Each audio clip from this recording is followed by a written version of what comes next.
You need truth and life. Here is the Brother Leon Show. You better recognize.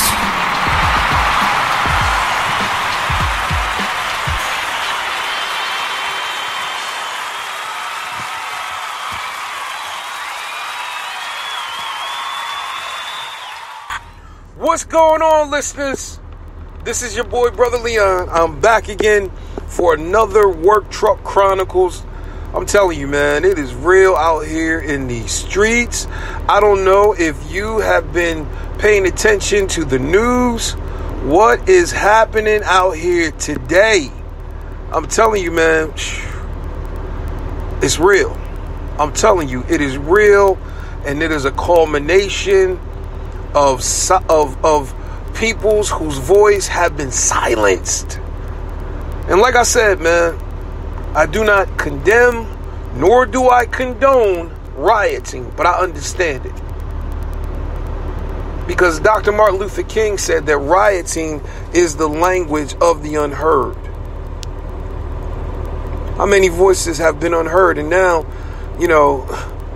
they have weapons that are not police being unleashed upon the protesters.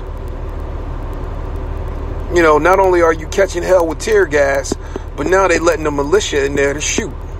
And the crazy part about it is that it goes back to the whole words from our president: when the looting starts, the shooting starts. Seriously. But I want to entitle this episode this evening, Birth of a Nation, because the Lord gave me that title. And I'm not going to lie, man. Ain't no telling how this episode is going to go. So what I'm going to do from the door, I'm just going to put explicit content from the door. Because going into this, I know how I get when I talk about these issues. And you're going to see a duality with me, when it comes to certain topics and subjects and so forth. So I just want you to understand that, but also, bear with me as well. I'm just going to be me. I can't help that. And there's a part of me that's very passionate about certain issues, and then there's another part of me, when I get under that anointing of God and that prophetic thing comes on me, it's totally different from what you're getting on the Brother Leon Show. Now, when we start doing Truth and Life Urban Ministry, which will be the church, which will also be on the podcast, as well as, the videos, it'll be totally different. Not unless I have a subject matter to talk about that's not church oriented. So with that being said, we're going to go into it. Birth of a Nation comes from the book called The Klansman. Now, the title has been used for 2 movies. One, which was about the biography of Nat Turner, and that was by Nate Parker. And he got a lot of flack for that movie, just like the original version, the black and white version, got a lot of flack as well. But the one thing that I want you guys to understand and know is that the black and white version that portrayed the Klan as saviors, and it did a whole new spin on the Reconstruction era, and it gave all types of negative connotations about blacks and how they were lazy and how they just wanted, the white woman and everything. You got to understand and know that has been the slave masters' go-to for years. It's been fear. And so the one thing that we can say about our nation, even though our nation, we call ourselves a Christian nation, we say one nation under God, indivisible, with liberty and justice for all. That's what we say. But the crazy part about it is that you have to understand this, is that it did not apply to the black man. Justice for all hardly ever applied to the black man when you look at some of the cases. When you look at certain cases where one case, it was said by a Supreme Court that the white man doesn't have to respect any rights of the black man due to the fact that the white man was superior than the black man. He did not have any rights that the white man was obligated to respect. And so when you get to talking about the fear, when you get to the label of nigger, and how that label is a connotation, and what it does, it takes the humanity off of black people.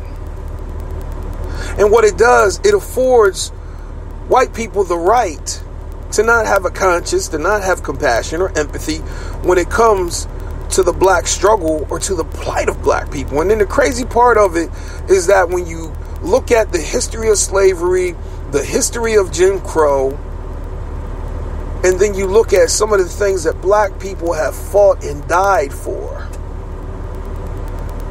and then you bring it present day, it still has echoes of the past.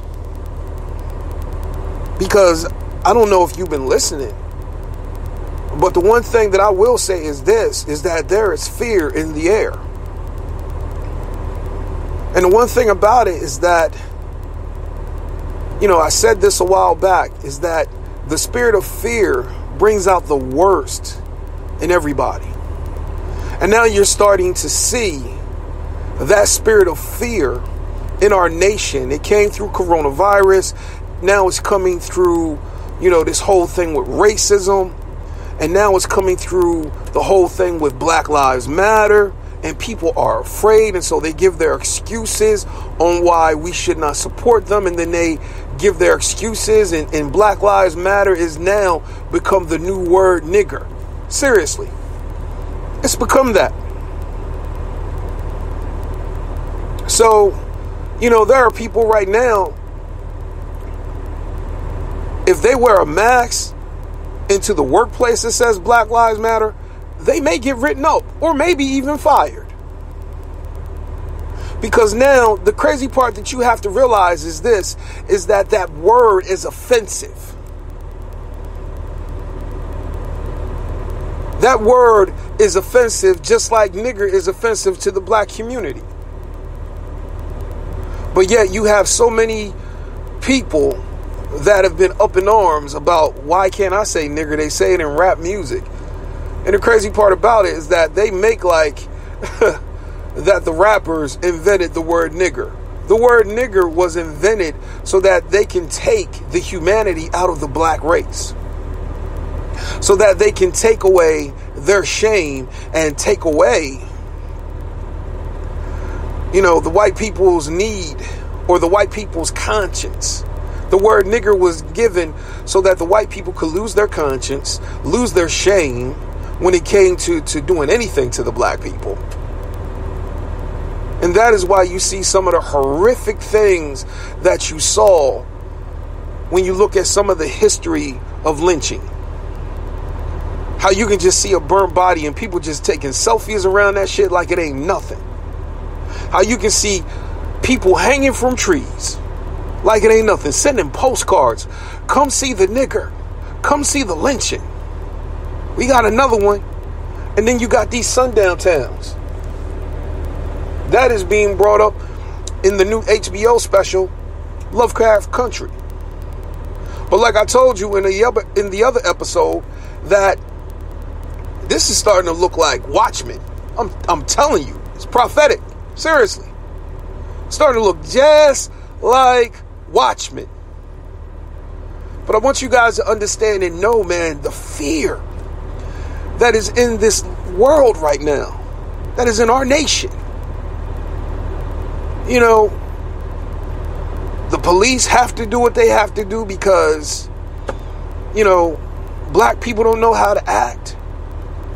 And the crazy part about it is that you hear the language when they say I was in fear for my life. So in other words, you look at a black person that is unarmed, you're saying he could potentially take your life. But the crazy part about it is that when you see shooters like the one we just saw, 17-year-old, they didn't do jack to him. Wasn't no cop running up on him. And I wonder why. Is it because he was doing them their bidding. He was doing them a favor. What was that? Was that it? Because the one thing that I want you to understand is this, is that there is too much black blood and brown blood and red man blood crying from the earth. Your brother's blood is crying from the earth, Cain. And the crazy part about it is that you got to look at it and see how fear manipulates people. Because the Bible does say this: "O foolish Galatians, who hath bewitched you that you should not obey the truth?" And so the one thing that you got to understand is this, is that there are people who are bewitching you night after night after night after night after night with fears. Oh, low income housing is going to come right next to you. The illegal immigrants are going to take all the jobs.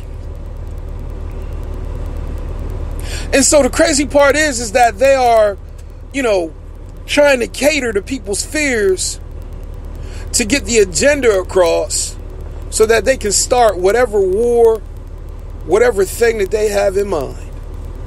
And that's the God knows truth. And I mean, I ain't gonna lie, you hear it on both sides. You hear it on both sides, both parties.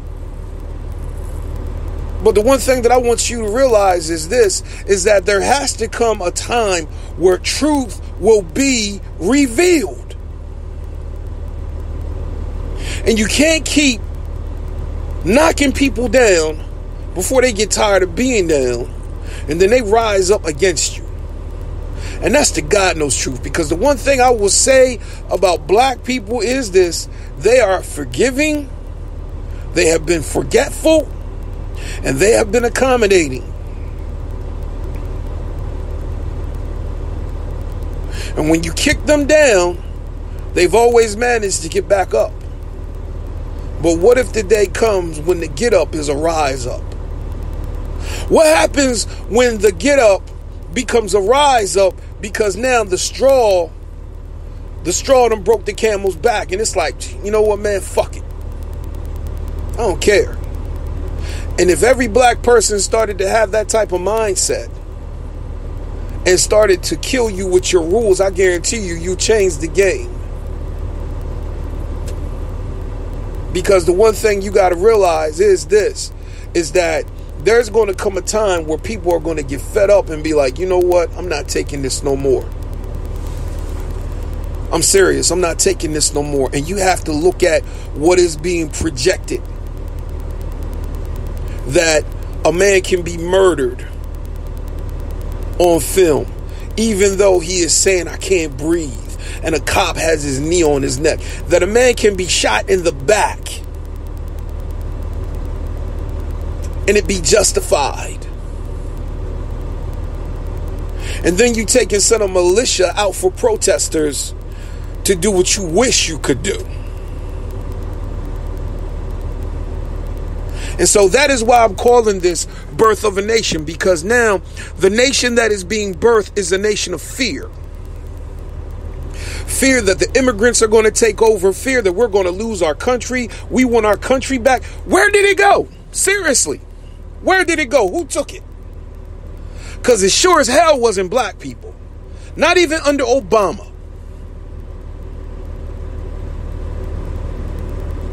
Where did it go? Did we lose it in Bush? Did we lose it in Reagan? Did we lose it with the 3 strikes law? I'd like to know. Because at this point right now, we are at a powder keg.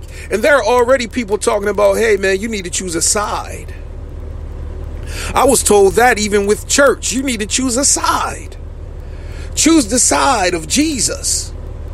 Don't get involved with this Black Lives Matter stuff. It's not God. That's not your call. That's not your mission. But the crazy part about it is that you have to understand this.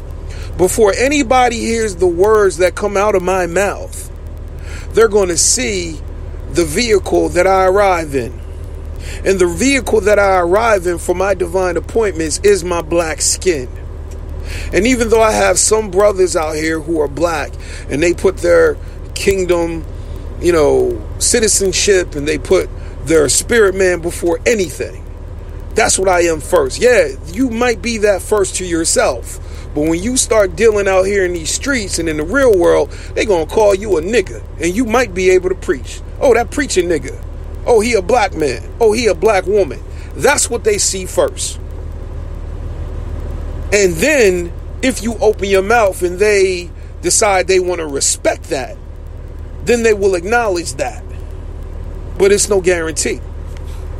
Because I'm going to tell you, Stephen spoke the truth, but they killed him, and that was racial. He straight up told them the truth about themselves, and he ended up getting stoned. But the one thing, you look at Philip, he went someplace else and had a revival. So sometimes you got to know when to step the hell out. And that's the God knows truth. But the one thing that I want you to understand is that this racism is real. And people try to say, that it'll be handled when we get to heaven. I look at it like this. If they had to deal with it in the book of Acts, if Jesus dealt with it, if the apostles had to deal with it, what makes you think that we can't deal with it? That we're not going to deal with it? That it's irrelevant? Or that the dispensation of grace covers it all? Man, please. I don't think so. But the one thing I want you to understand is that when you look at the spirit of fear that is in this world right now, all it is stoking up people's fears to get them motivated and manipulated to accept an agenda that will begin to destroy marginalized people. And that's the God knows truth. Because I'm not going to lie, you have some privileged white people out here that say that black people are just as racist. And I beg to differ, because my question is, looking at history, how can a black person ever be racist on American soil? Just prove that point to me history-wise. Prove it to me with voting. Prove it to me with, land allocations. Prove it to me when it came to ownership of anything. When has a black person ever stopped a person from voting? When has a black person ever decided to put up their own Jim Crow laws? Seriously. History alone tells you that's a lie. Now, prejudice maybe, but racist never. And I'm here to tell you guys right now, man, that this nation is on the verge of an explosion like never before. And you got to see it. And I'm going to tell you right now, there are prophets and apostles and pastors and teachers on both sides. There is a fivefold when it comes to racism. How do you think that boy got sent into that into the crowd? My question is, how was he able to get an assault rifle in there? I mean, they already shooting off fireworks. And if the protesters really wanted to do something, they could have got guns. But the police were already shooting off tear gas. They already had SWAT. So my question is, how is it that somebody can get past SWAT and all the police and still manage to get off and kill two people, wound some other ones? And the crazy part about it is that there are those, man, who say that it's a result of the rioting. But I want to tell you this. You have to look at the words of our president. When the looting starts, the shooting starts. So who do you think that motivates? Who do you think that motivates when people are coming against the Blue Lives Matter group? And the one thing that I will say about that is that you weren't born blue. It was a career choice. Even though you wanted to be a cop maybe at 4 and your family grew up in law enforcement, they were never born that way. It was a choice. You were born white, or you were born black, or you were born Hispanic, but blue became a choice. And because it became a choice, you turned it into a career. And it's a career choice, and it's something that you can take off every night. Whether you're white, whether you're black, whether you're Hispanic, whether you're Asian, don't matter what nationality, you can take that badge off and take that uniform off every night. Black people don't have that privilege. Can't take this skin off. I can't decide one day I don't want to be black because I'm born this way.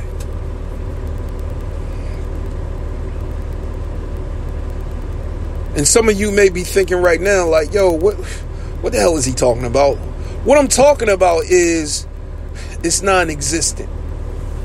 A blue life is non-existent. Seriously. You made a career out of it. But it ain't a life. Not like a black one. And so I'm here to tell you this evening is that you have to watch out for the fear, because I want you to know that it's coming from all sides. There are black people that are afraid. There are white people that are afraid. And the crazy part about it is that you got people in government stoking the flames of fear. They're going to come into your neighborhood. They trying to take away your guns. My question is this. If they were really trying to take away the guns, why is it that you can't hardly find any ammunition right now? Seriously. You can't hardly find any ammunition right now. And the thing is that nobody is passing legislation, putting away guns. If anything, they're trying to pass legislation to make sure that those who are in predominantly black communities don't have access to guns. They're making it illegal just like they did with the Black Panthers. So they're trying to bring that legislation back in Virginia. Trying to make it, a crime for you to be able to carry. And so the crazy part is that, okay, what about some of these other people that are carrying? So if you're going to make it so that there are certain communities and counties in which you can't carry, and those counties and communities are predominantly black, are you going to do something about the stand your ground law? Seriously, are you going to do something about those laws? Because that's the one thing that they don't want. They want you to take the foot. They want you to take the knee to the neck. They want you to take the foot in the ass. They want you to take the slug to the back.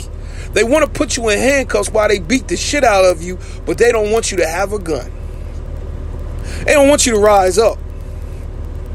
They don't want you to get to the place where it's like, you know what? I done forgave. I done complied.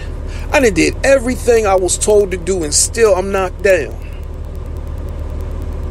And what if one day I get up, and instead of a get up, it's a rise up? You know what? I'm rising up.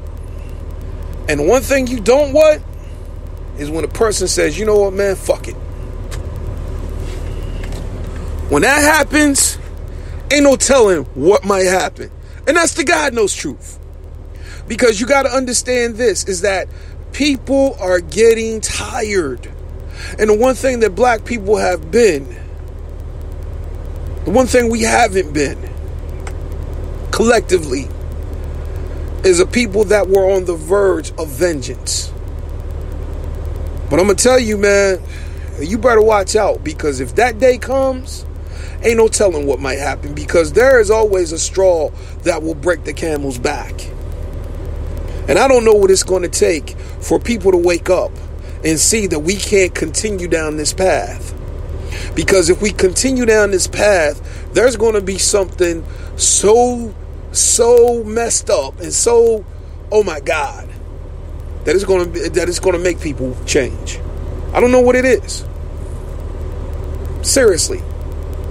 And then I've been asking God, Lord, why is it that the black race is hated such? And only thing that I can come up with is that God has put deliverers in our generations. Deliverers who would do this. Deliverers who would do that for our community and for our nation. But yet, Just like there's always a deliverer, there's always a Pharaoh.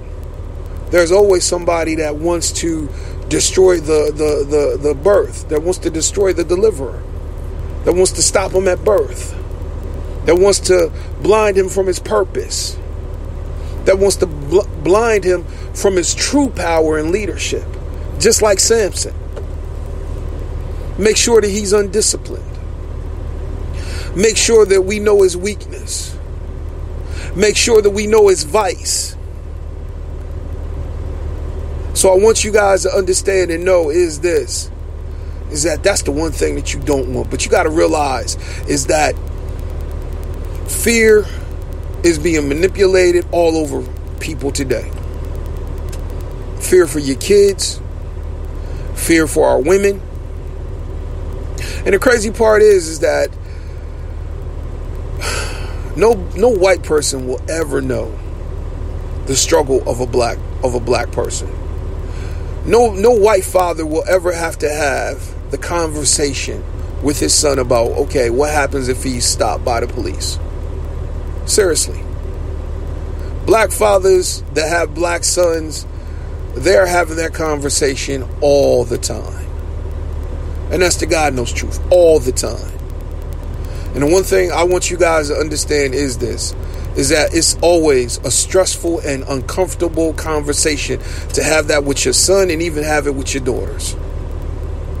Because I'm going to tell you, man, when you look at some of the films, when you look at how they even treat our women, it's a shame. It's totally disrespectful that we're even fighting for our women as well as our men, that we're fighting for justice. And I'm believing that justice is going to roll through this land, and that judgment will begin and justice will begin at the police office as well as the church, as well as the White House. Judgment begins at the house of God. House of God, White House, police house, every house. Because something has to move. Something has to change. You know, and I ain't gonna lie, they can give you a Black Lives mural. They can allow you to hang a flag.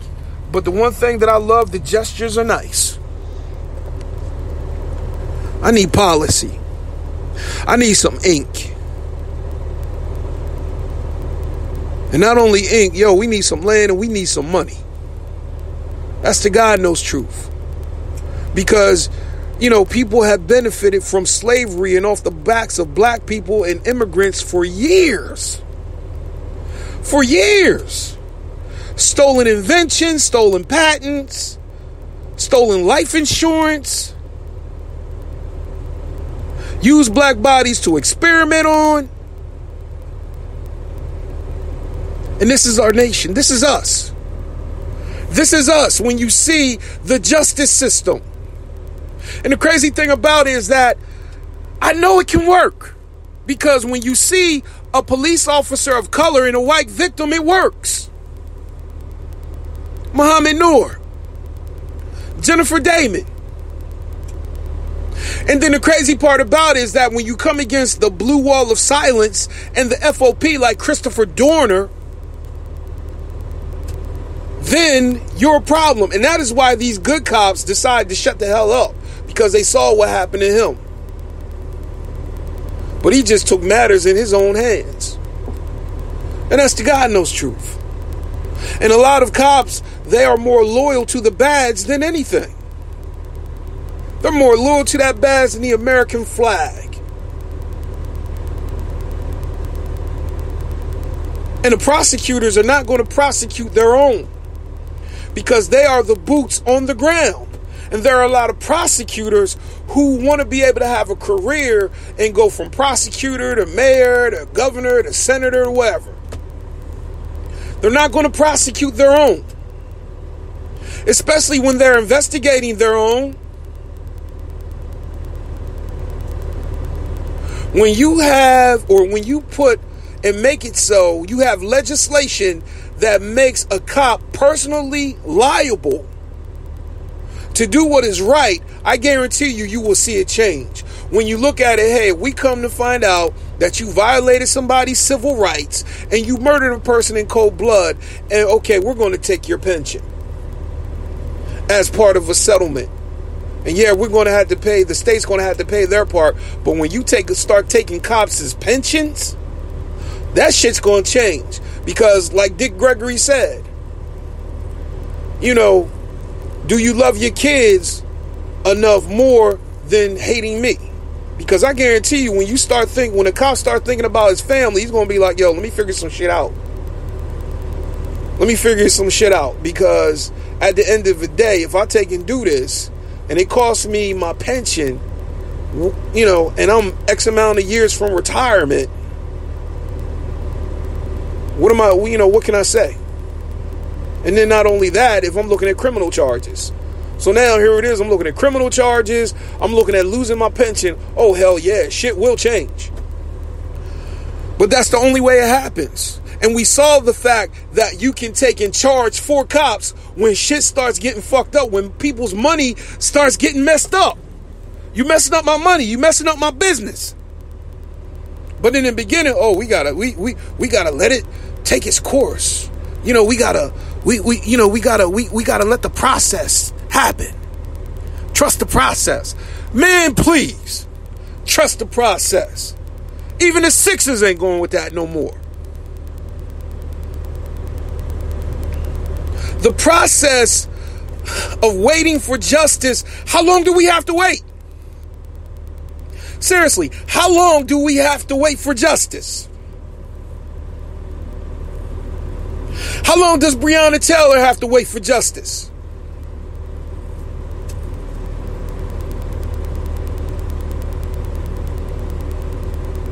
And some of us never even seen justice. Tamir Rice didn't see justice. Tamir Rice won't even be married. He won't even be a father. He was aborted outside the womb by police. But yet, we're against abortion. We're for families. You know, but the crazy part about it is that you have people think that the fall of this country is going to be the LGBTQ plus community. Hell no. It'll be because we gave into our fears. It'll be because we gave into the hypocrisy. It'll be because we've allowed rich, wealthy people, you know, the 2% that control everything, banks, that finance wars. It'll be because we've allowed them to have more access. These are the men that tell presidents what to do.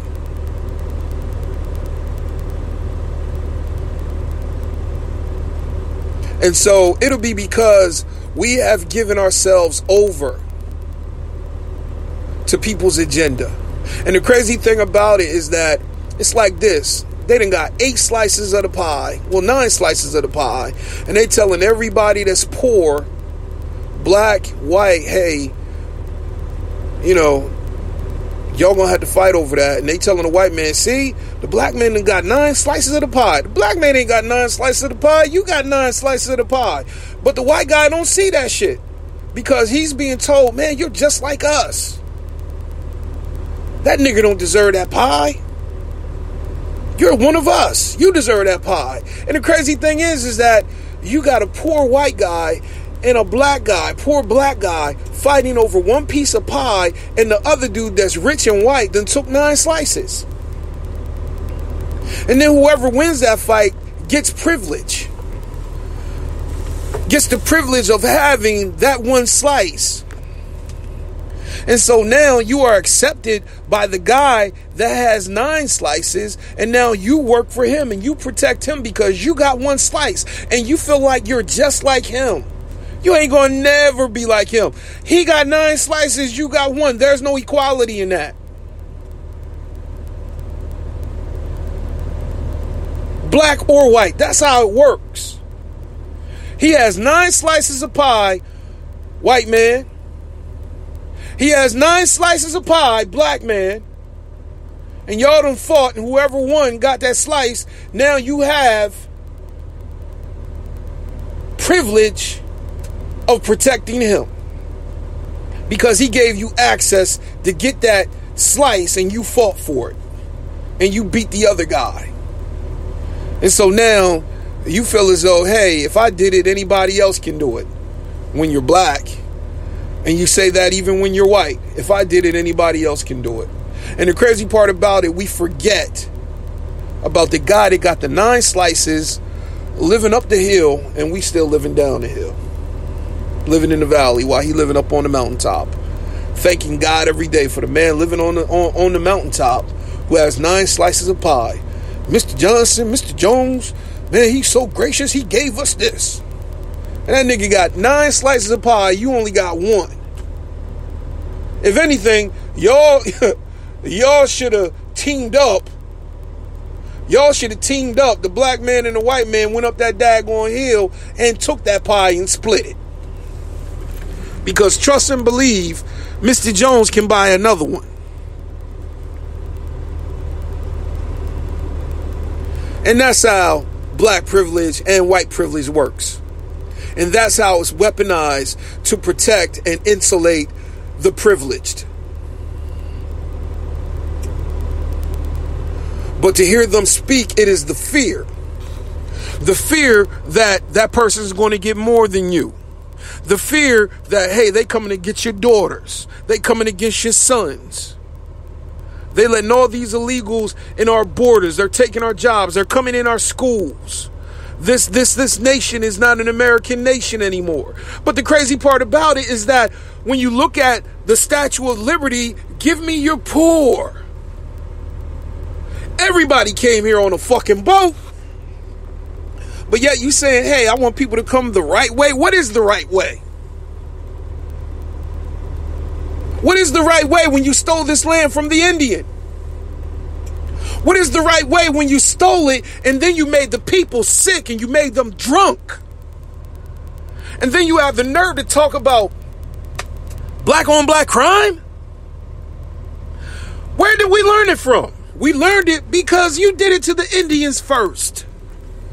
And we just happened to pick up your traits and your habits being enslaved by you and working for you. And then the crazy part about it, when people are in survival mode, don't be surprised at what they do. Don't be surprised at the things that they do in survival mode. And that's why I'm telling you, you got to watch the words. You got to watch the fear, because you have so many people who are hypocrites right now.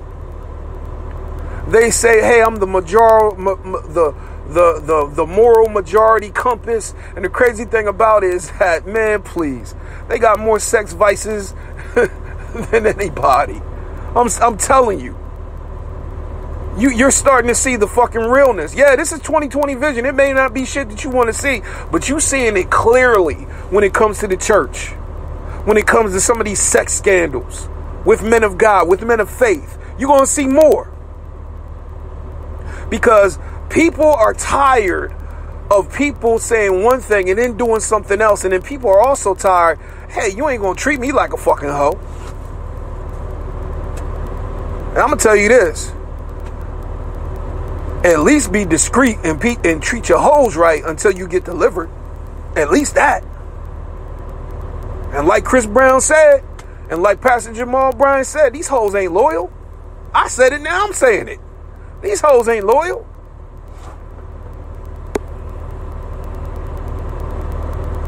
Because when you start treating people like that, nah, man, why should I be loyal? You treat me like that. You up here telling me, giving me all kinds of promises, and I'm believing them. And now you want to treat me otherwise. You was cool with the threesome. But now all of a sudden now, you don't want to treat me right. You was cool with, me being there for you and you telling me, hey, I'm going to leave my wife. But you not. I ain't going to lie, man. A lot of times when these guys say that shit, they don't leave. Seriously. Especially if they got a lot of assets. They're not going to leave. Be cheaper to keep her. That's the God knows truth. But you're going to see it, seriously. And that is what I mean when I say, man, watch the fear. And the birth of a nation is the nation that is going to be birthed in fear. Trust and believe, man. This ain't the end of it. Let me give you this.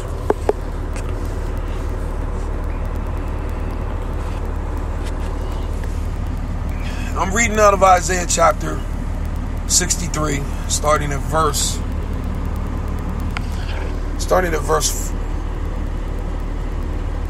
4. For the day of vengeance is in mine heart, and the year of my redeemed is come. And I looked, and there was none to help, and I wondered that there was none to uphold. Therefore mine own arm brought salvation unto me, and my fury it upheld me. And that's the one thing that you got to understand is this, is that there's going to come a spirit of vengeance. And that spirit of vengeance is coming from the Lord, and that spirit of vengeance is going to redeem the marginalized people, the people that have been marginalized. And I looked, and there was none to help, because there are those who are being silent. There are those who are being silent in church. There are those who are being silent in the community. They know what's happening. They know what's happening in the police precincts. They know what is happening in the prosecutor's office. They know what is happening in the jails. And I looked, and there was none to help. And I wondered that there was none to uphold. There is none to uphold what is right.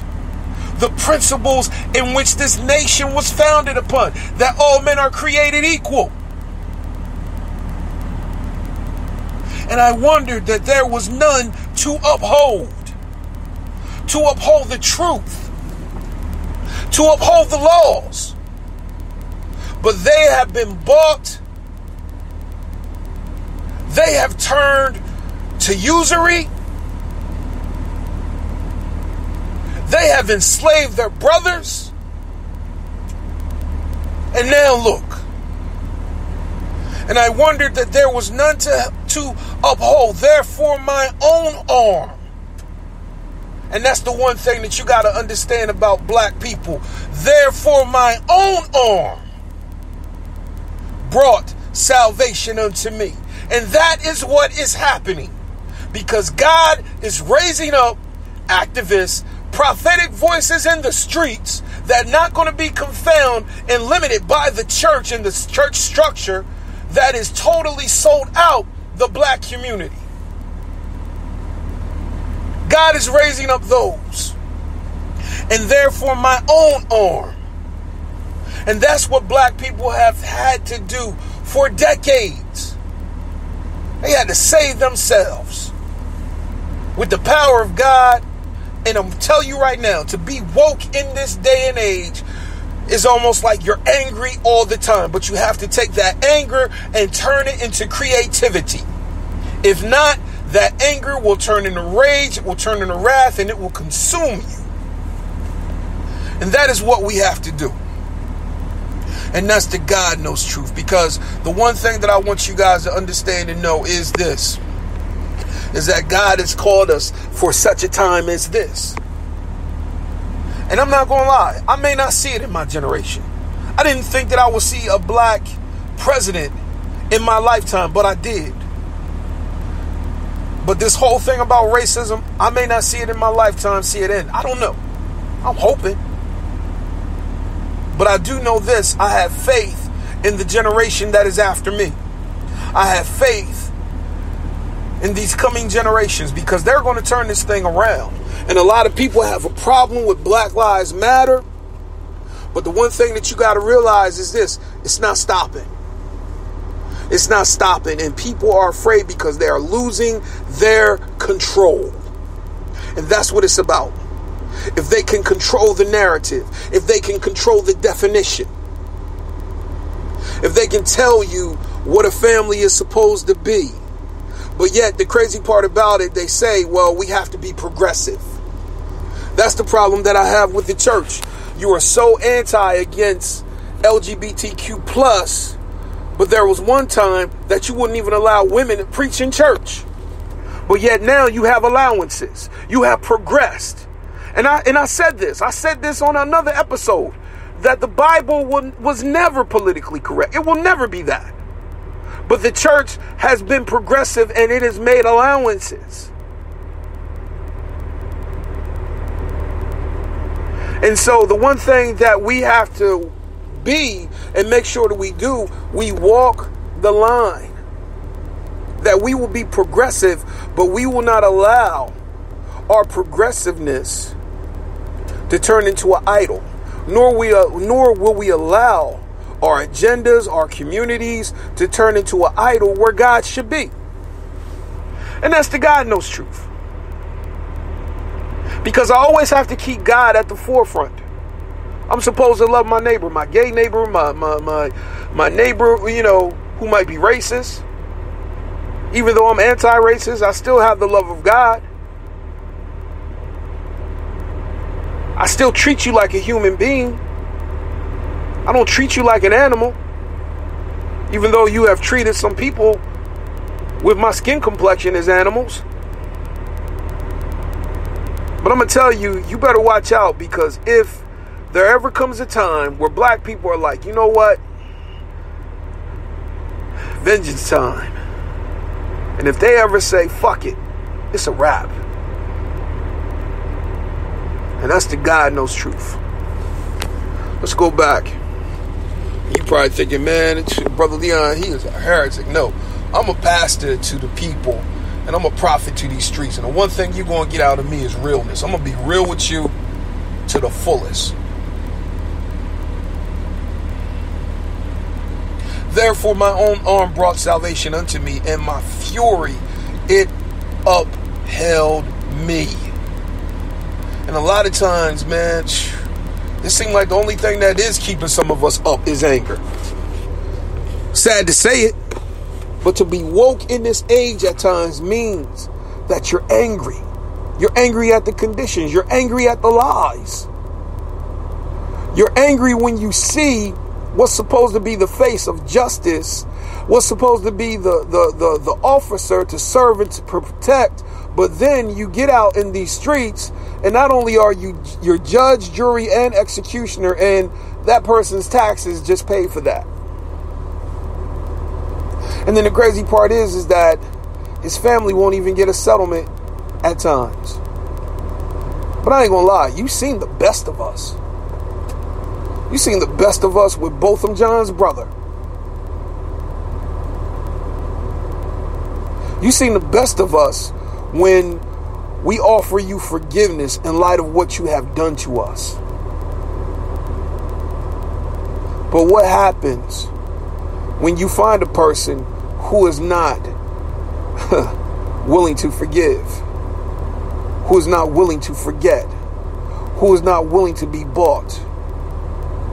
What happens when you can't control that narrative? When they get up on the microphone in a large crowd and say, hey, I'm not going anywhere. And they start telling the truth about justice, about the police system, and they start talking about the state. I guarantee you that news feed will be cut fast.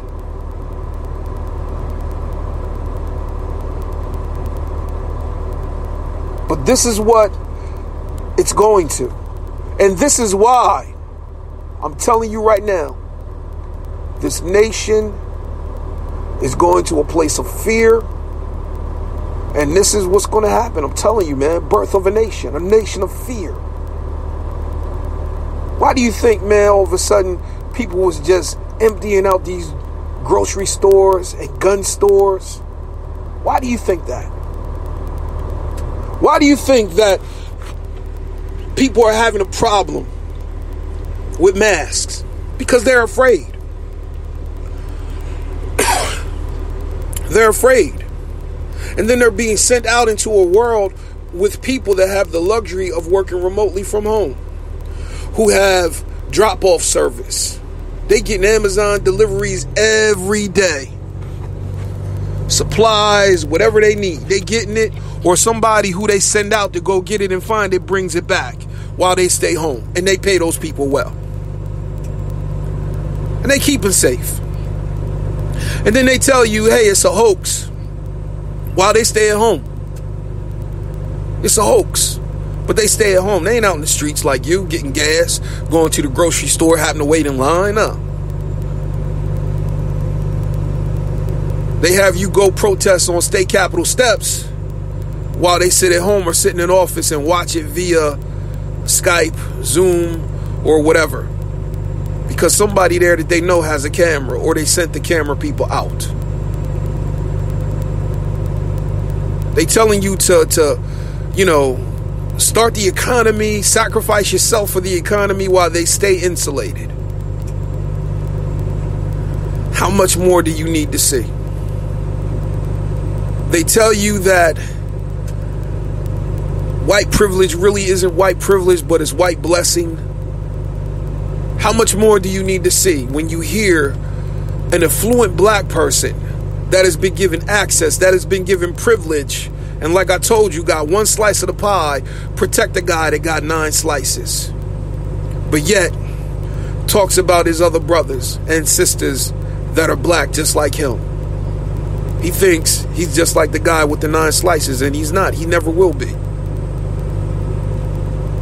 If the guy with the 9 slices ever lost 8 slices and only had 1, he'll commit suicide. How much more do we need to see to realize that this nation is on the verge, and the birth that's getting ready to take place is a birth of fear like never before? And so now I realize it started with the White House, started with the church, because the church gave authorization to slavery. And then they allowed that movie to be played in the White House under Woodrow Wilson. And you got to understand that the church as well as the White House are conduits. They are conduits to what comes into our communities and comes into our nation and society.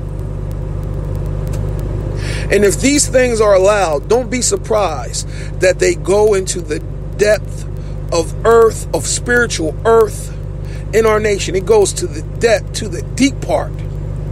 Those seeds go into the deep part. And the one thing about seeds is this, is that they go deep, then they are crushed by the pressure, and then that pressure brings forth new life.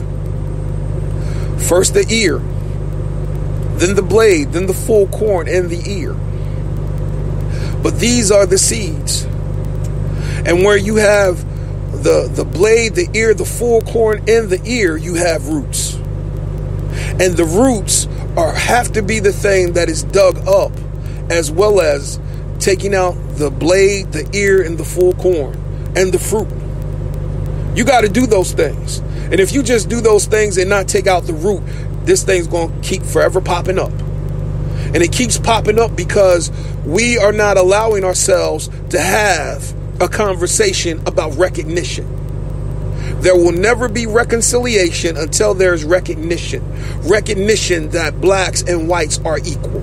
That we are made out of one blood, one people, one flesh. But to hear some people say that the white mind is has more genius than the black mind.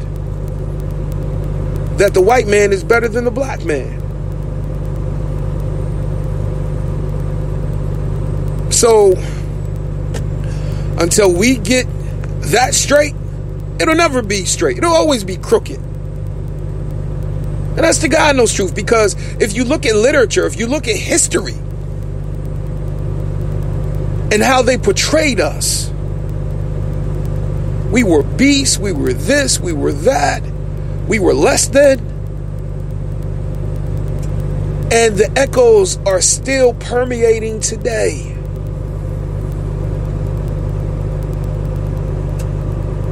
Still today.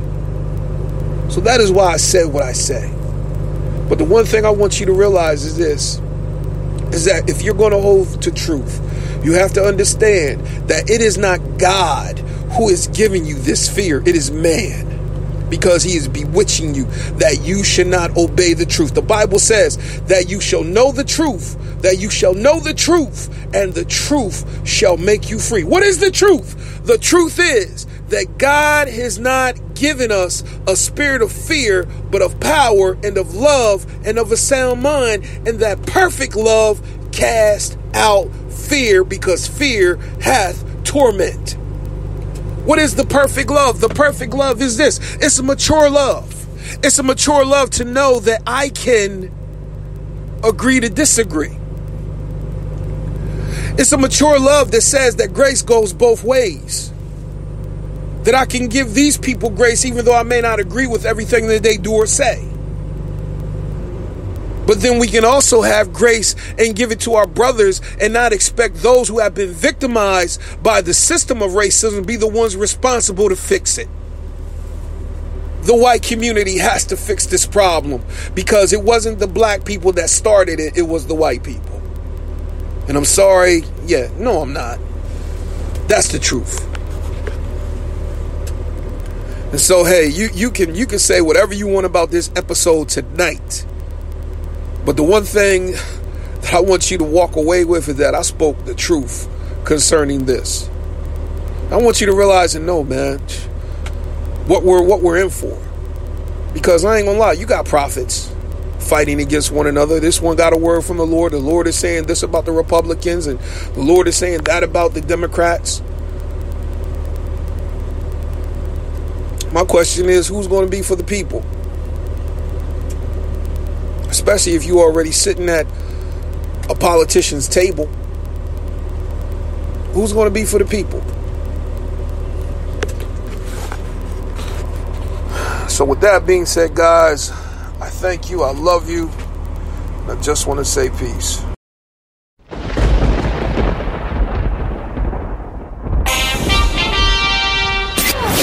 Walk in the truth that makes you free every day. Follow Brother Leon on all social media outlets.